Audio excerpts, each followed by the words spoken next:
guys, welcome to Quality Coffee Break. Now, this is the podcast that breaks down those quality principles related to things like medical devices, which can sometimes be confusing, into simple chats over coffee. So come join us. Let's go. Have you got yours? Here we go. Got mine? Yeah, I got my flat white. So I've got my iced chai. love it. Love a Love nice it. chai. Love it. Uh, okay. So, introductions. Yeah. My name's Suzy. I am a quality professional and have been for about 27 years or so, but nobody's counting. My experience is pretty unusual. I spent a lot of time in blood banking. I spent a fair amount of time in clinical laboratories, and then moved into medical devices and in vitro diagnostics.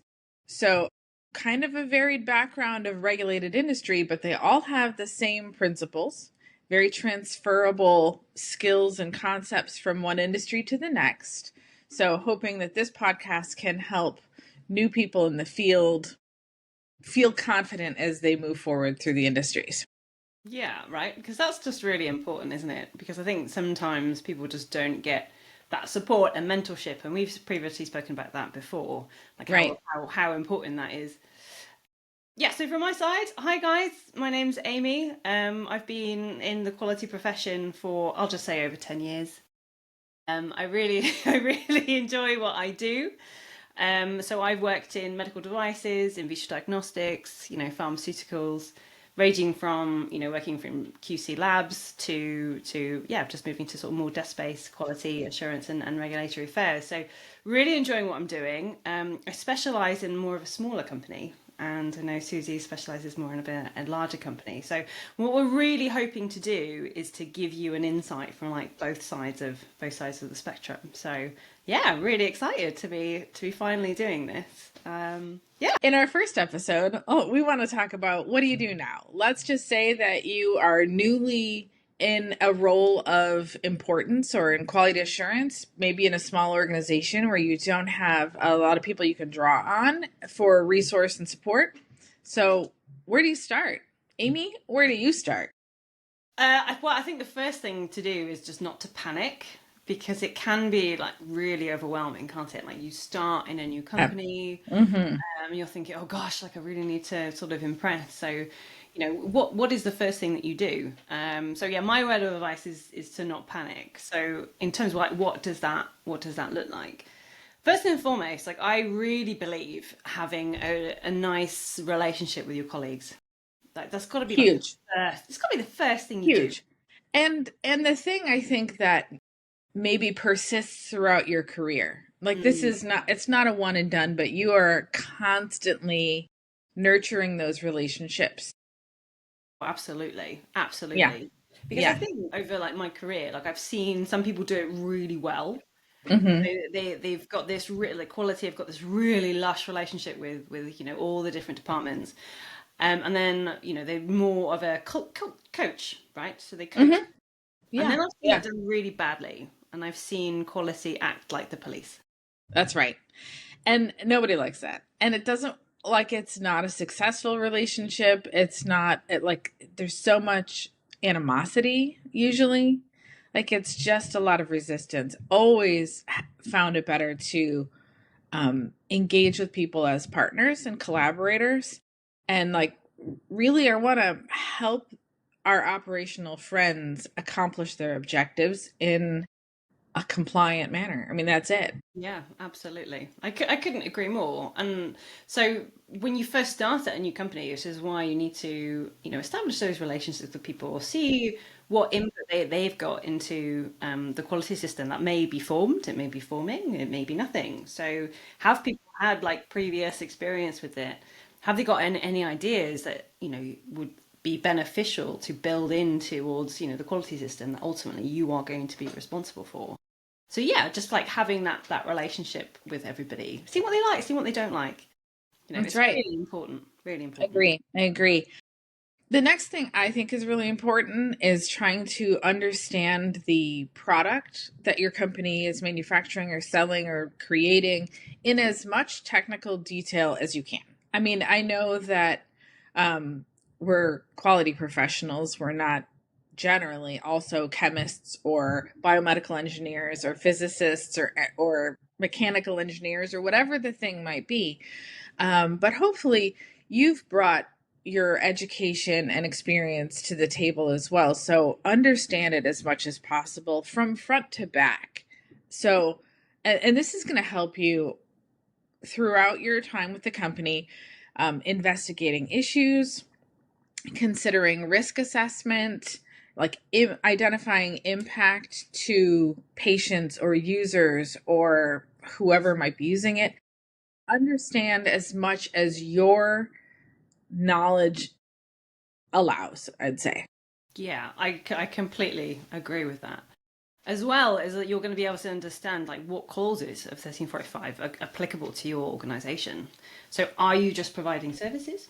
You know, are you just part of manufacturing? Are you more design and not doing any manufacturing? So it's really important to identify, you know, on the get-go, so you can start planning your QMS implementation. We'll get onto that in a little bit. You know, what is important to Mm-hmm. implement within the company. So yeah, no, I agree. Like getting to know what product it is, what service, what product it is that you're going to be a part of. Right. Absolutely. Yeah. And then moving on from that, so like with you need to understand what is the current state of the QMS. Is there anything in place, or Mm-hmm. is you know is it the bare bones? Maybe you have a document control. Maybe there isn't any. Maybe you've got design development, you know, product realization SOP. You know what is working well, what is not working well. Again, those relationships that you've established with everybody is really going to help you identify what's working well and what maybe needs a few tweaks. And getting people to be collaborative in terms of your QMS is going to be so helpful. Getting people to take ownership of those processes as well. So remember that it's not just quality that are writing these processes, it needs to be your process owners. So they're going to have the technical Yeah, expertise. absolutely. And it will continue again for the whole time that you're part of that company and that company exists. That company will not be successful unless the operations folks are also invested in and accountable to compliance with the quality management system, because you're going to go nowhere. I mean, it might be one thing if you're talking about a startup with 3 people and you're like, okay, look, I'll write the SOP for document control and I'll write the SOP for good documentation practices and what have you. But you're going to need somebody in supply chain to write the procedure on receiving goods, finished goods, and receiving materials in.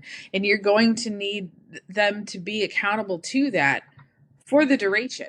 So they have to understand that they're not only responsible for it and accountable to it, but also like this is a good option for them to be able to create what they want. Like Oh, this is mhm. right, because you're like, no, Absolutely. design what works for you, because the people who have come in and who are working in these other departments are probably also seasoned professionals with experience in that department and other organizations.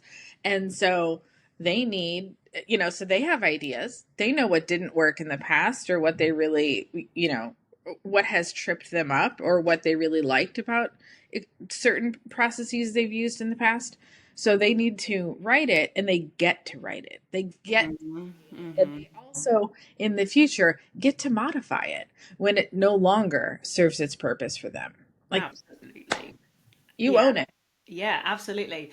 And it's just human nature, right? So are you more likely to follow something that you've written yourself and you have ownership yourself, or that somebody's told you to do?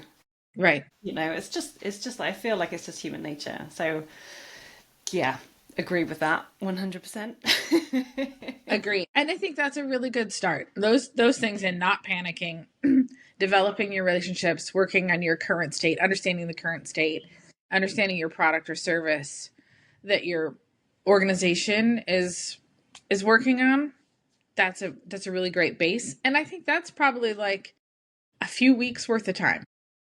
Oh yeah, absolutely. I think maybe the worst thing that you can do, and I admit I am guilty of this, yeah, is just rushing in and be like, right, okay, cool. So I've like set up all these meetings with everybody.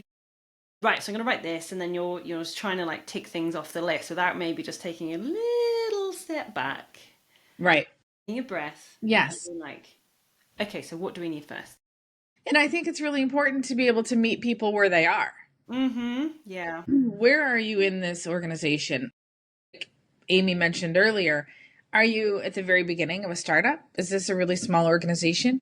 Or have you come into an organization that's maybe just nearing its commercialization stage and you have a QMS and maybe you already have a 13485 certificate? Maybe, you know, or maybe you're even further down the road and you're taking over for a quality professional who's been in the organization before and they've already got the electronic QMS and they've got an electronic training program and they've got all the bells and whistles. Understand where you're at so you know what needs to be done. And I think that really gets into our next step, right? Mm-hmm. Mm-hmm. So once you're done panicking and you haven't panicked and You you've got haven't. to do everything, you haven't panicked, very important. It's time to get planning, isn't it? Really, in terms of what is your next step. So you need to evaluate and plan your organizational needs with regards to like product realization. Where are we with all that? Document control, record control, training program, as Susie mentioned. Do you have an EQMS, electronic QMS? Is your organization thinking about purchasing one? Not endorsing like any particular EQMS, but I would definitely say one is needed. It will just save time. Because, 100%. oh gosh, because like, what would you rather? Would you rather hire someone to be in charge of document control, issuing documents, mastering documents, or would you rather having somebody in control of your electronic QMS? So for me, I like the way that I've done it is that I've hired someone to take ownership and responsibility of the EQMS. Anyway, racing a little bit ahead on that. There's a whole other episode on that. That's a whole other episode. I mean, and it's great. In Yeah. EQMS, if you can do it, if you can convince the organization to get on that train early, Mm-hmm. it will pay dividends. But Absolutely. also, paper works, Mm-hmm. right? You know, Word documents for your SOPs in a binder, compliant. It's fine. Is it great for an organization that wants to grow to be a global powerhouse? No. But if you're just starting and you just need the basics, Absolutely. it works. It's all about keeping it simple, really, isn't it? It Just is about keeping it simple. That's keeping right. it simple I and think to that might be a theme. yes. To quote my old office manager, Kiss, keep it simple, stupid, which I still hold dear because it is very important to keep things simple and keep your processes really really simple as well.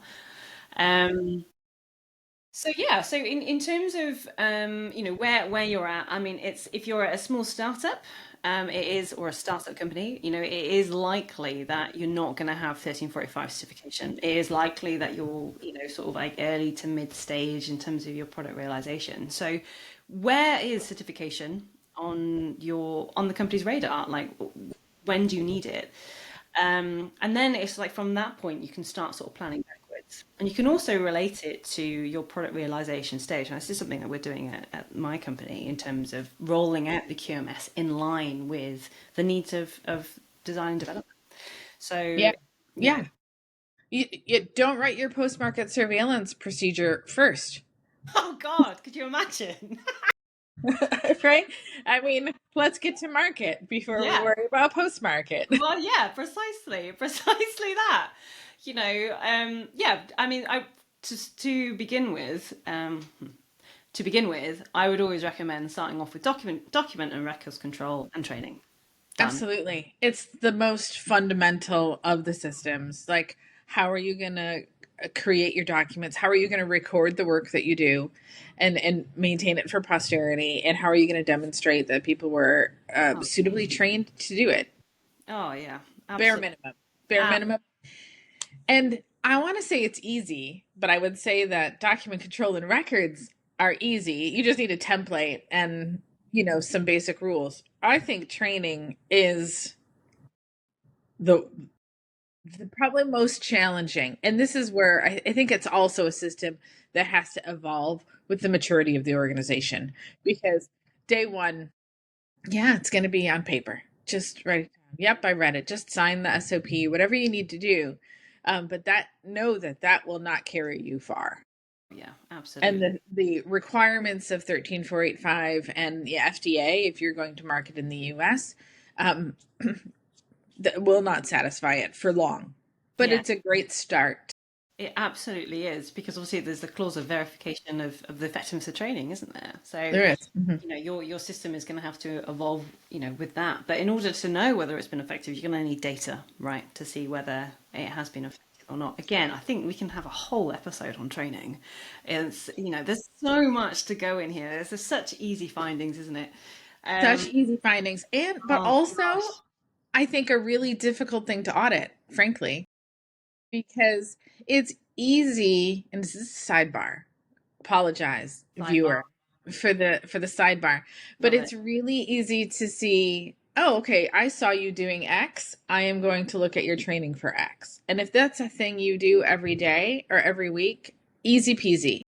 Uh-huh. But when it comes to the things that happen once a year, or you're a backup to a backup, and so there's the one random record that you have to do, that's the piece of training that's really hard to audit. And you really don't find it until you happen to be investigating a record where somebody unusual has signed it. And you're like, oh, let's look at their training. Yeah. Surprise, surprise. Yeah, absolutely. And touched on it, but this is a massive sidebar. But yeah, just like it's really important though, isn't it? But that verification of training effectiveness, like I think it's a really hard thing to do personally. Agreed. It is such a hard thing to do. Yeah, I think we can like maybe We'll have, yeah, we'll have to do another episode on yeah training. on that.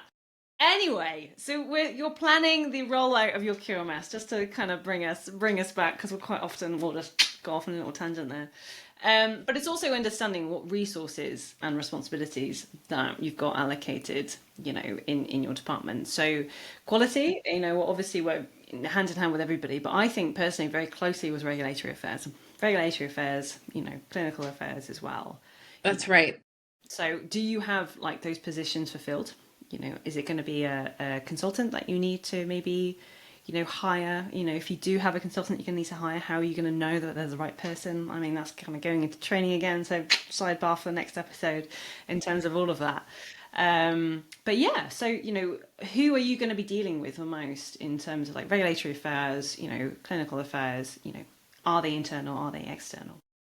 And what are your responsibilities in that? Because Mhm. I think a lot of people assume that quality assurance and regulatory affairs are the same thing, Oh, or God, yeah. Hmm. right? Which, Hmm. and so, I mean, to a certain extent, yeah, I'm happy to read a regulation, but when it comes to like making a submission for a product licensure, that's a different skill set. That's Oh, yeah. different. It's a different experience level. You don't want me doing that.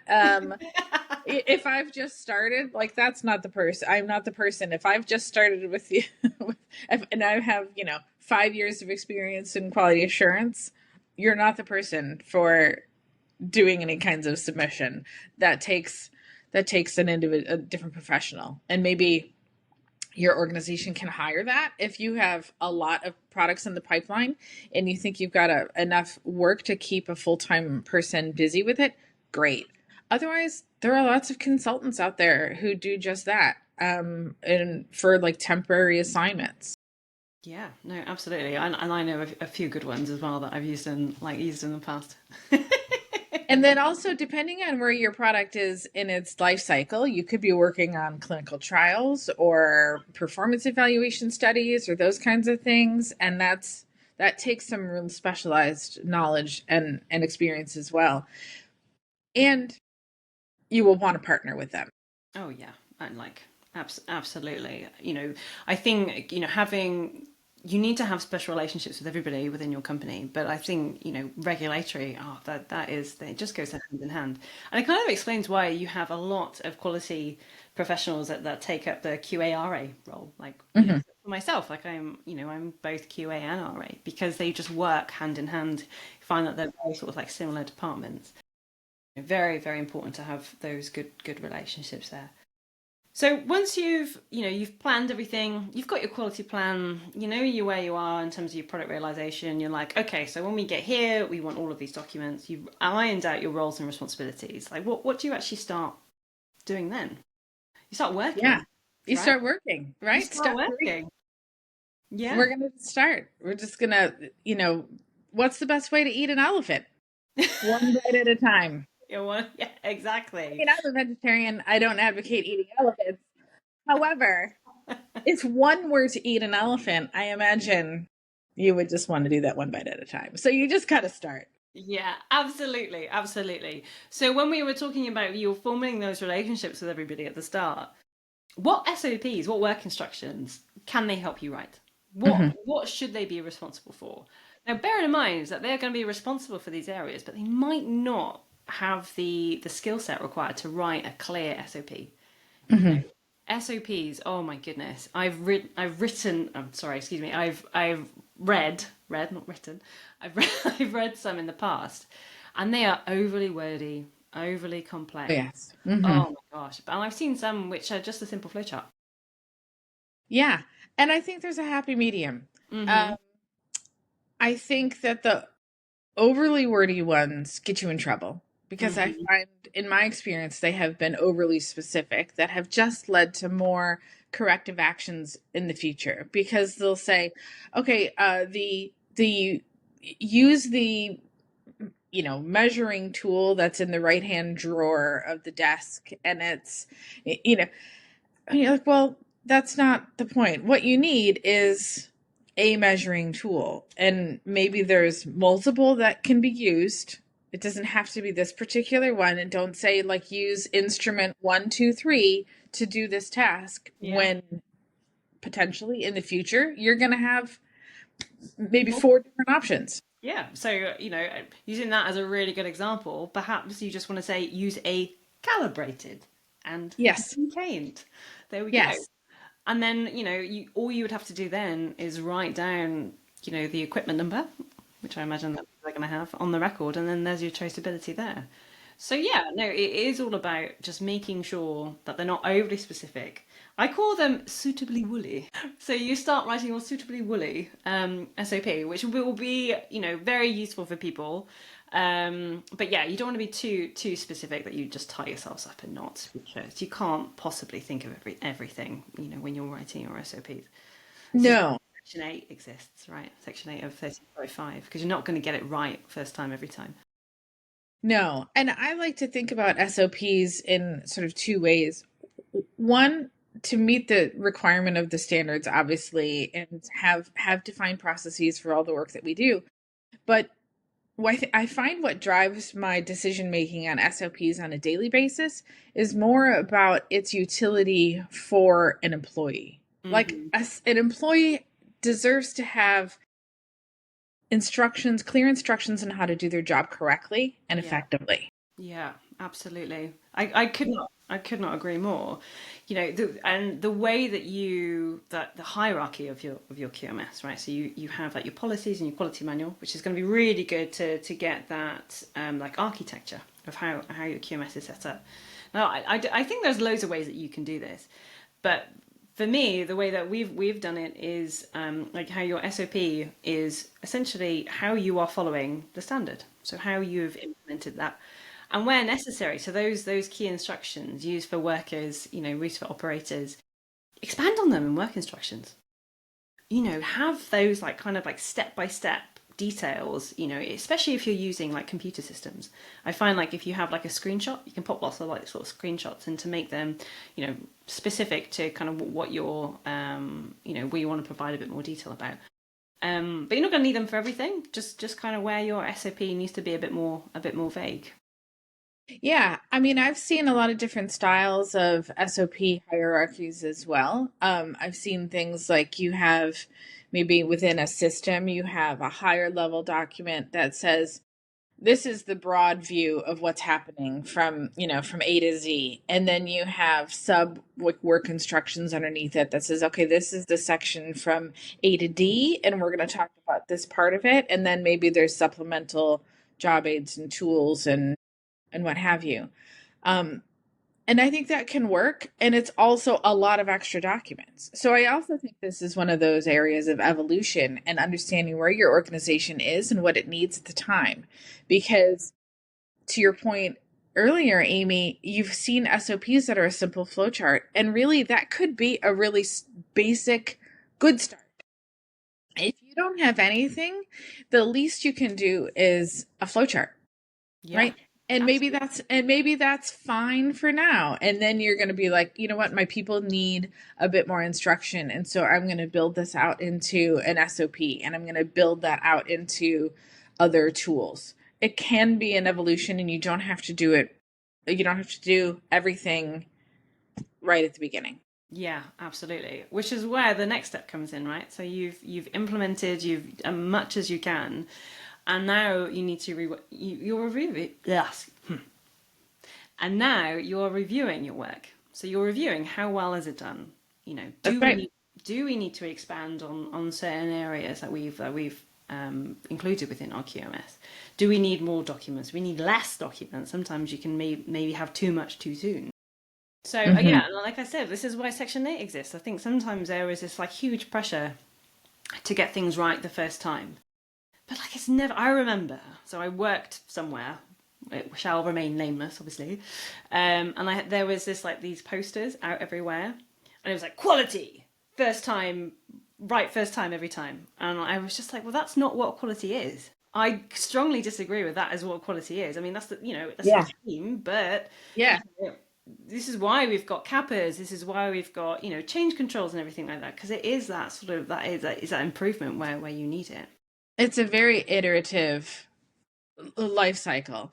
I mean, and I will say that I think in all my years of experience, it's QA people are great with change. Mm, Like we're really great at understanding that it's okay to change things. You're like, oh, that was fine for a while, and now let's improve it. yeah. Continuous improvement, Mm-hmm. so much fun and so important, It is, yeah. It right? absolutely is. Mm-hmm. And so that's the point of it. Like there's always something, and you can, and I have worked in organizations that have stood for more than 100 years, and you know what, every year we're still improving something, Oh we're yeah, still iterating. yeah. It's going to look different than the organization that's 3 years old or that's 10 years old, like, Mhm. but it's still there. So Absolutely. you have to embrace that change and continuous improvement. And in a lot of cases, I think you can be an advocate for that process with your operational colleagues, Mm-hmm. because not everybody loves it. No. And change is hard. And also, it's important to recognize that change is hard. I think change is good. I think change is necessary, but it can also be really hard. And for some people, it's harder than for other people. Absolutely. And I think that is where, sometimes when you go into companies and you're like, why is this process like this? It doesn't appear to be working. Oh, because that's the way we've always done it. That's the way we've always done it. Okay, well, it doesn't seem to be working for you right now. But really sort of helping them along this process, helping them along this journey, because potentially maybe they haven't felt empowered to change anything. Absolutely. Don't Yeah. know who your predecessor was, so you don't know whether they may not have educated them in a way that will be beneficial for them to, action change. Hmm. And people also are really territorial sometimes about the things that they have created.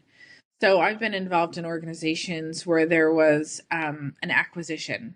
And so the acquiring company wanted to implement all of their QMS processes and things like that. And the organization that was acquired was like, oh, but I worked really hard on these, and they've worked for me for 20 years or whatever it is. And so it feels like a hostile takeover.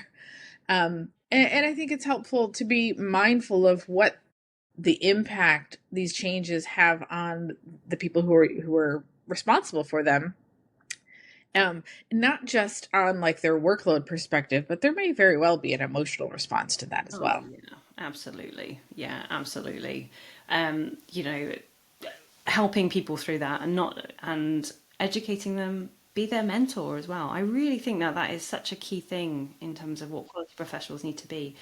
Because yeah, as you say, Susie, people can get quite defensive about things, and it is all about sort of addressing that and just saying like, no, this isn't a personal attack on you.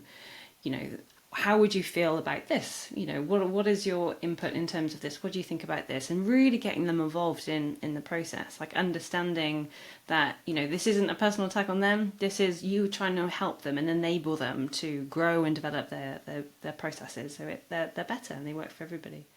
Yeah, absolutely. Could agree more. But again, I also think that clause 8 and the Mm. monitoring measuring Oh yeah, is like, that's where we spend most of our time, frankly. absolutely. And see, I'll tell you, it's my favorite. It's my favorite clause. You know, clause 8. You know, is there for a reason because we're just human and we are going to make those mistakes. So I think it's important to remember that because you're not going to get it right first time. You're not going to get it right the first time, and that's okay. Yeah. And like, it's important to document when you haven't got it right, when Hmm. you create your kappas and you investigate them. And I'll tell you, nothing brings a group together like a kappa written on QA, right? They just love it. They're like, right, let's go. Finally, like, Finally, we've got I, something. Yeah. I tell you, the emotional capital that I earn when I say, "Hey, I made a mistake," or "I've got this kappa raised against me," man, they're just like, "Yes, Let's this is go. awesome." And you know, it shows that you're human too, right? Absolutely, I make Yeah. mistakes. I mean, I've made at least 5 mistakes in my lifetime. Oh dear. I mean, yeah. So section 8 will just have we'll have to do a whole like talk on all that because obviously you can tell that we love it dearly. Yes, So yeah. So I hope that this has been useful. To introduce you to kind of what the things that you should be thinking about as you start a quality role at your new company. So first of all, don't panic. Everything will be all right. Get to know everyone. Get to know your product. Gap planning. You know, what are you going to need to implement? What's in place already? You've got the resources. Do you need more resources? Start working, collaborating with everybody. What SOPs are going to be right? You're going to be written. Who's going to be doing what? And then reviewing section 8. See what needs improving. hmm Because yeah, you're not going to get it right. So on our next episode, what are we going to be talking about, Susie? I think we're going to start with investigating an issue. Ooh, nice. Because I also think that that's what people need help with, and usually is one of the very first tasks for a new quality professional in an organization. And you might not know anything about the product yet, but they're going to come to you and say, "Look, something happened," and that's your job to help Yeah, guide that investigation and provide some advice on how to do an appropriate investigation and feel comfortable doing that even without all of the knowledge that maybe you would like to have. yeah, absolutely. Well, that sounds great. I'm really very much looking forward to discussing that with you, Susie. That's Um, great. I think that if anybody has any like suggestions of things that they want to, for us to have a chat about, then please get Yeah, in contact. that's right. I'll Leave a put an comment. email address on the video There we go. Very once we helpful. create it. But yeah, this has been fun. Yeah, Yeah. I think this will be a great series. I hope it helps people. I hope that, and even if not, Amy, I just enjoyed chatting with you, and Oh, I could talk yeah. about quality systems all day long. I know, just like when we were out for dinner. So it was just That's nice. right. It was nice. So yeah, whenever you want to chat about quality, let's just let's pop it on a That's little right. movie. That's great. But yeah, All right. Well, thanks everyone. Hope you guys have a great day. yeah. See you next time.